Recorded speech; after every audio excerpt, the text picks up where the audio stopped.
Hello, everybody. Welcome back to Sydney Spin Big Ten edition, where we have some breaking news. The Minnesota Gophers are all the way in Clemson, and they just upset Clemson 5-3. The Tigers are a top 10 ranked nationally right now. So, a great start for the Big Ten, kicking it off the week. But let's recap quickly before we get to our special guest.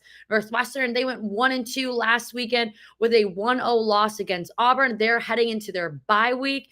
Then you have Penn State, who has been playing through spring break at the Longhorn Invitation, where they have had a game since last Saturday every single day, and they will continue to do so all the way through the weekend. They've been playing tough teams like Texas State, Texas, and Baylor. So that is for them. And then Michigan State, they played at the Chancellor Showdown where they went 3-1. Iowa were off last weekend, but they'll take a trip to California where they'll play 4 games in Santa Clara, 2 being against Santa Clara, the host team. And then they're going to take a trip down the coast to 4 different stadiums.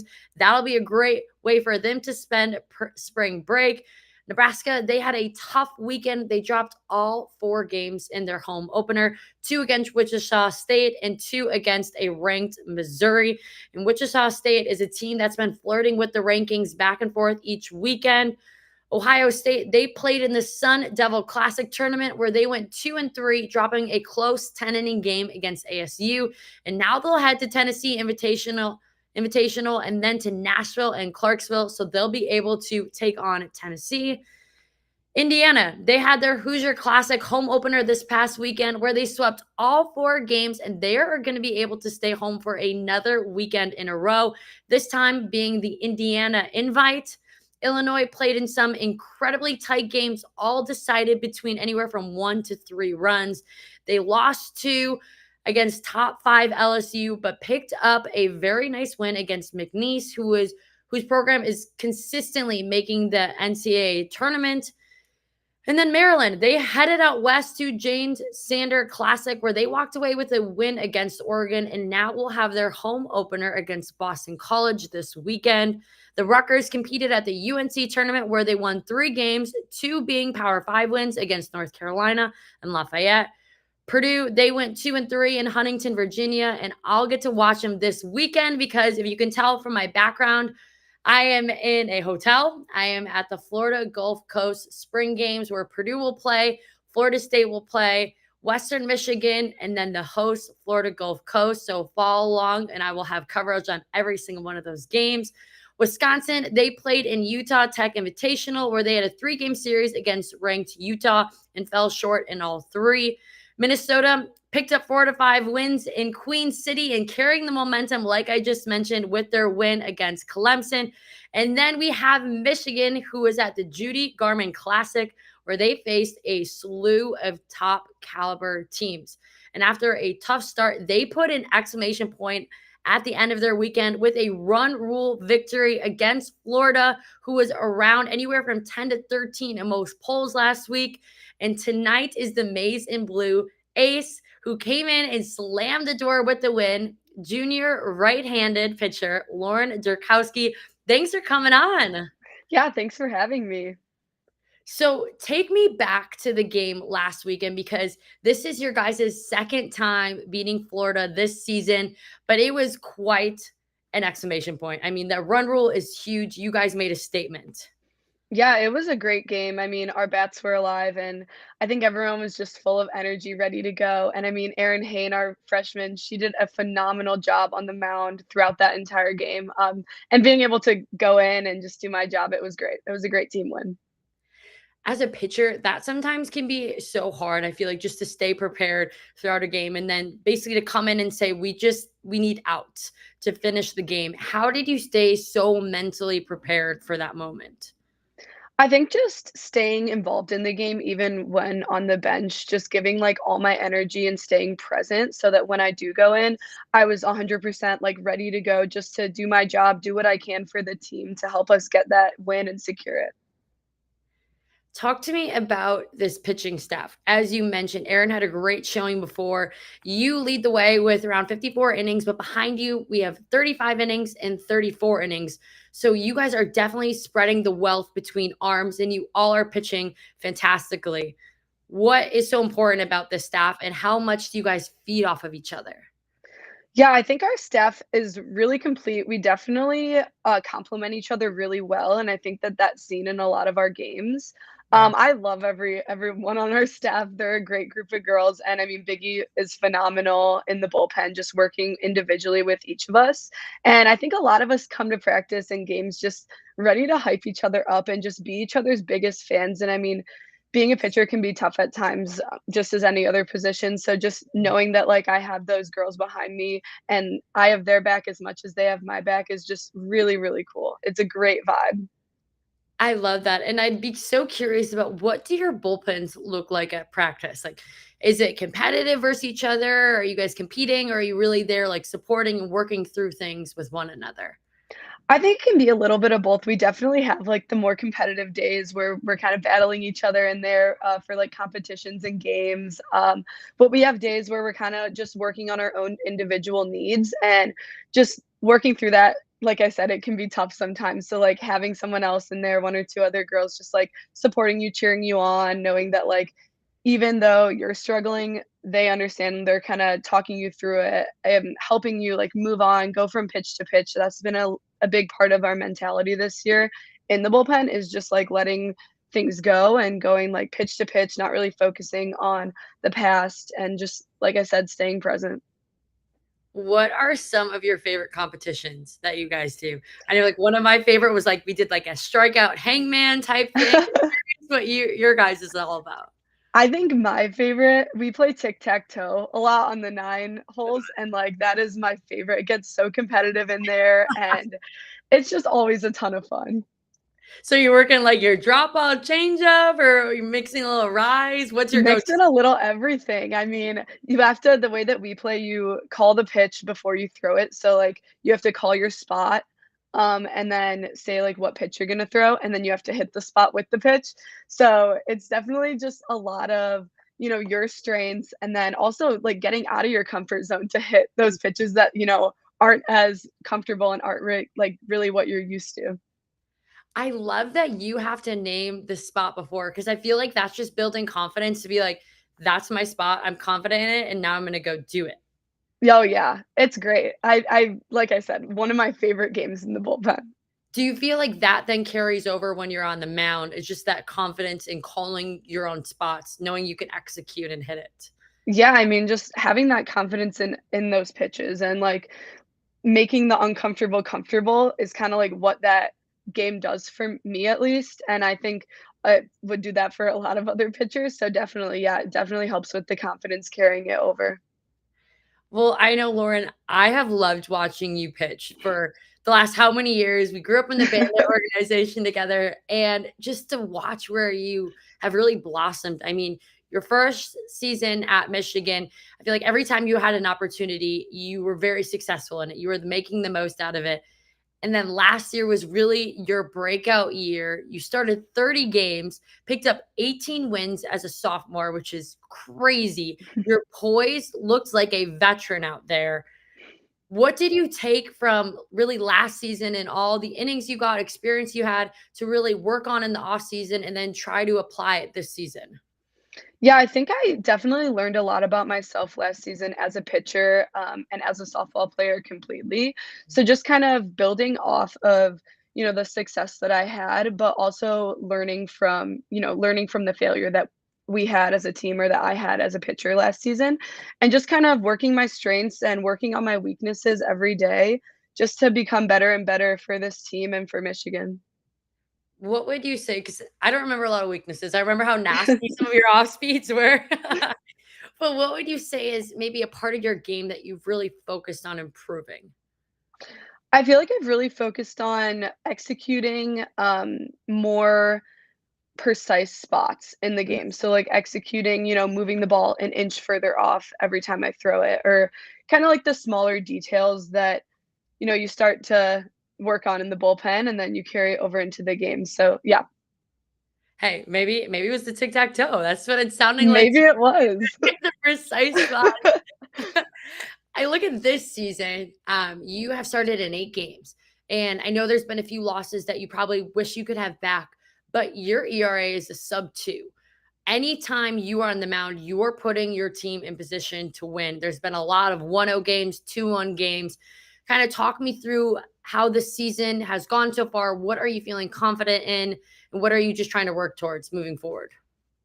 Yeah, I think our season is definitely we've learned a lot about our team and as a team and just like moving forward, what we need to work on every week. I think we bring a lot of energy as a team and we're very feisty out there. And it's amazing the energy that I feel behind me on the mound or even in the dugout when we're on offense.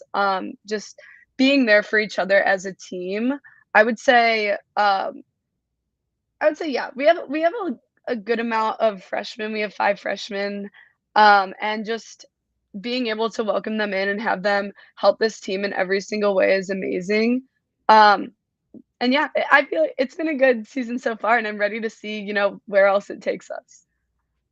Let me just say the fact that you use like feistiness as like a positive and being proud of, I ate that up. I love that because it's like wear your stripes, be who you want to be.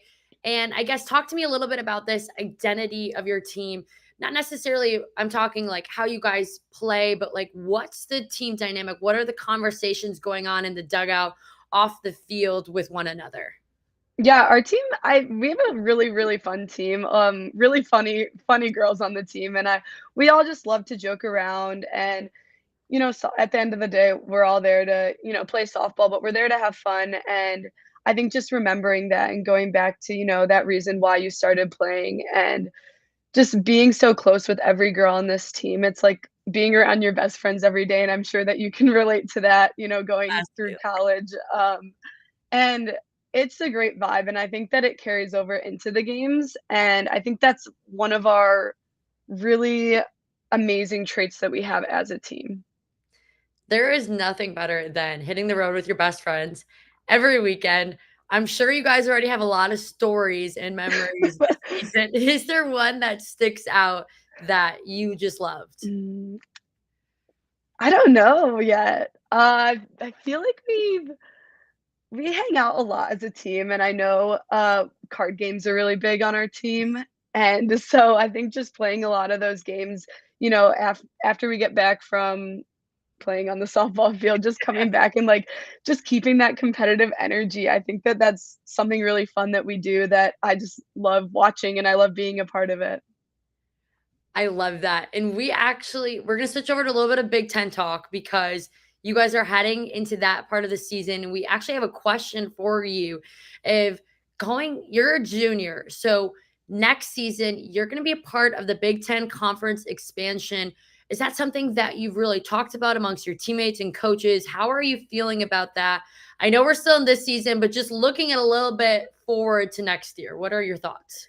Yeah, honestly, I haven't really thought about it too much. Like I said, just trying to stay present throughout this whole season. But I think it's really exciting. I think it brings a new side of, the game over, and I'm excited. I'm ready to welcome them into the Big Ten and just keep expanding, showing that, the Big Ten, it's a power conference and we're ready to compete.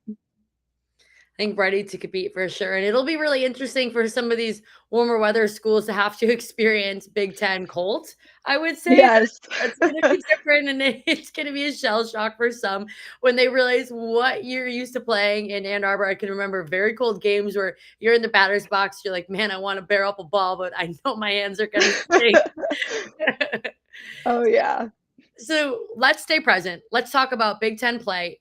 It's already around the corner. It'll be at the end of this month. You guys will host Purdue in your home opener. How much are you looking forward to just kind of what you want to prove in the Big Ten this year?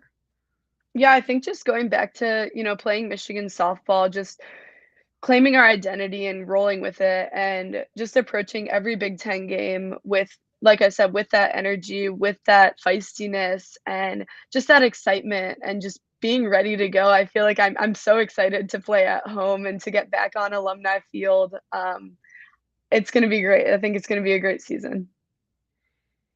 And for those of you who do not know, you guys recently just renamed the field after the legendary Carol Hutchins. You are one of the few players who's been coached by her, and now within the transition of head coach Bonnie Thull, who was a longtime assistant, 29 years. I can't think of anyone more deserving to step in the footsteps of really Coach Hutchins and just understand everything she did to pave the way, not only for Michigan, but for Big Ten and for softball, truly. What has it been like being a player under both of them? It's been amazing. I got my freshman year to play under Hutch, and it was a great learning experience. Like you said, she's an amazing role model for all women, and just being able to take her knowledge and carry it with me, is great. And having Bonnie step in, it was a smooth transition, which helped a lot. And they're different people, but I think that they have the same goal of, bringing that Michigan softball back and, like, bringing it to every game and just keeping it competitive, keeping it fun, and making sure that we're out there not only doing as much as we can in softball, but also what can we do in the world as women, and they're both just such great role models for every girl. Absolutely. And that is really who the few times I've been able to interact with her, what she's all about. Also, what Coach Hutch was all about, too. Kind of talk to me about playing for her for 1 year because a lot of people will go on to say she's one of the very best to ever coach. Yeah, it was great. I mean, freshman year coming in, always a little nerve-wracking, but, I feel like Hutch just always pushed everyone to be their best, and she brought it out of everyone. And kinda like I said, like, the advice that she would give, it applied so much to softball, but so much to everything else that was going on in life, and just making that transition so easy, knowing that, you know, I'm learning so much throughout this year, not only, like, school-wise, but also in life and, in those situations that are so new coming to college as a freshman, and just having her to lean on as a coach and as a mentor was just so big. You talk about the lessons that you've learned in college. In your junior season, what is one that you think has really stuck out that you've been applying to softball and life that you're trying to teach the freshmen who are new now? I would say just remembering at the end of the day, kinda like I said before, but remembering why you play the game and knowing that softball doesn't define you, it's never gonna define you, and I think that that's something that I've learned a lot throughout my 3 years here, and just going back to, I play softball to be competitive and because I'm a competitive person, but I also play because I love it and because it's so much fun to go out there with the group of girls that are here and just to give all of our energy to the same exact goal is just something that I love and knowing that, one game isn't gonna make or break my entire career. So just going off that. That is such an important piece, and I'm so glad you said that because I think that as an athlete, male or female, that can be one of the hardest obstacles to really overcome is separating your identity away from your sport that consumes so much of your time right now, especially in season. I mean, it's every day, all day, you're thinking about it. How were you able to find that separation? Was it advice someone said or something you had to learn internally? A little bit of everything really. I know this year I started talking to a sports psychologist, so I Mhm. know that that kind of helped a lot with just like you said, separating the identities, but also just making myself so involved in the community here and like exploring Ann Arbor and just getting as much out of being at Michigan that I can. I also know like when I'm in class, I'm never thinking about softball, so that kind of helps me separate it as well. But yeah, just exploring campus, getting to see like everything that there is here, whether it's, going for a walk in the Arb or going to a new restaurant and checking it out, just finding new things to do outside of softball. Well, the fact that I know you're a foodie now, I'm like, we're gonna trade restaurants because, like, that's what I eat up, and I love finding new spots, new cafes. Somebody asked in here about what's unique to the Big Ten besides the cold. You talked a little bit about your campuses. I know I would personally say how beautiful and unique each college campus is. And I feel like being able to travel from one another, you just see so many different things because now we also have the East Coast with Maryland and Rutgers. And I'm not sure if you guys have played there, but that was completely different. Do you have something that you think that's unique to the Big Ten besides the cold? I think kind of just going off what you said, getting to experience such a different array of locations, and yeah, like traveling to all these different places, it's crazy to see them be like, "Oh my gosh, like our campus doesn't have this," or like our campus has this and they don't. Like just kind of seeing the differences and getting to explore so much of the Midwest, I think is really, really cool. You're an Illinois girl. I'm curious, what is your favorite Big Ten place to travel? Is it anywhere back in Illinois? Is it somewhere different? Yeah, I love being home. I love going to Northwestern just because it is so close to home for me. And just being back in Chicago, seeing Portillo's and being like, "Yes, I'm home right now." I definitely think that that's one of my favorite places to travel. Oh my gosh, I love that. Every Illinois person that you meet loves their Portillo's hot dogs and like the chocolate cake shake, Mhm. whatever you can get from there. I love that. So, moving forward into the season, you're in your junior year, like I've mentioned. What are kind of the last few goals that you really, or I would say the place you want to leave your team, your junior season, and even looking forward, where do you really want to bring this program in your last two seasons? Yeah, I think about just bringing as much success as I can, on the field and also just leaving with people knowing, my character outside of softball and leaving a mark outside of just on the field, but with my teammates and being someone that they can call a lifelong friend and they can call me when they're having a rough day. And softball wise, yeah, just bringing as much success as I can, giving our team a chance to win every game that we play. And just leaving it all in the field, like you said, only having 2 years left is crazy to think about.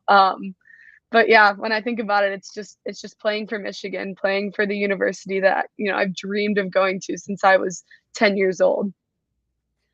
You said just being Lauren. To you, what does that mean? Just being fun, being myself, listening to my music that I like to listen to, singing in the bullpen, goofing around in the locker room, just everything that makes me so unique as a person, I think is just something that, defines who I am. What's your go-to music that you're listening to right now? I feel like a lot of my, like, music to get in the zone is, like, a lot of Hamilton, which, like, I just That's love it. awesome. Like, clears the mind for me and just kinda, like, resets, and I feel like I know every song by heart, so it's so easy to go back to and just be like, "Alright, like, we're having a tough day, but I'm gonna sing, and I'm just gonna get my head out of that space and put it into a brand new place," and that's what it does for me. You have to have that. You obviously know Northwestern's coach, Kate Drohan. Mhm. Her younger daughter, Alice, who I think is 12 now, which is crazy Wow. to me. She sings Hamilton nonstop. So now whenever you play them, I think you guys could have like a duet. That's awesome. I love that. I love that so much. Gray actually says, shout out to Satisfied, the best Hamilton song. I'm not sure if you would agree or disagree. I don't know if I would agree completely, but I don't even know if I could choose a favorite, like a best song. I I've listened to the soundtrack a million times and every time now I put it on shuffle so that, I'm not like expecting songs. Like I like to be surprised now. So yeah. But it's a good Uh, one. It's a great one. that is so great. Well, sorry to break your heart, Gray. Maybe you guys can do another time. But one last question before we go. We have one more in the chat. The favorite field you have ever played on, which you've probably played on so many, not even in the Big Ten, but just tournaments too. Yeah, well, definitely Michigan at, Alumni Field, Yeah, it but is. Smart girl. outside of that, I would say I really enjoyed playing at Purdue. I thought the field was beautiful, and I had a great time that weekend. It definitely brings back some great memories, thinking about it. That is not what I was expecting. I love it. When you say out of conference, who would you pick? Ooh. I honestly am not sure. We were just talking about this too on one of our road trips as a team and just like thinking about our favorite non-Big Ten schools and I I don't know. What would you say yours is? Ah, such a great question. I might say ASU with, like, the Okay. backdrop of the palm trees. That Mhm. was pretty special, or I will say Clemson, if their new stadium is, like, unreal, unreal. Wow. Yeah, I mean, maybe by the end of my 4 years, I'll have, like, one picked out, but, we'll see. You know, actually, gosh, my favorite one was OKC. I'm so sorry that I did not mention it. And then you can say your favorite one is OKC when you guys make it in the in the next year. Yes, exactly, exactly. Well, Lauren, thank you so much for coming on the podcast. It was such a pleasure having you. Best of luck this weekend. I saw your first game was canceled, but the rest of your games and throughout the entire season. Sounds good. Thank you so much for having me on. Absolutely. We will see you guys next week with Sydney Spin Big Ten Edition.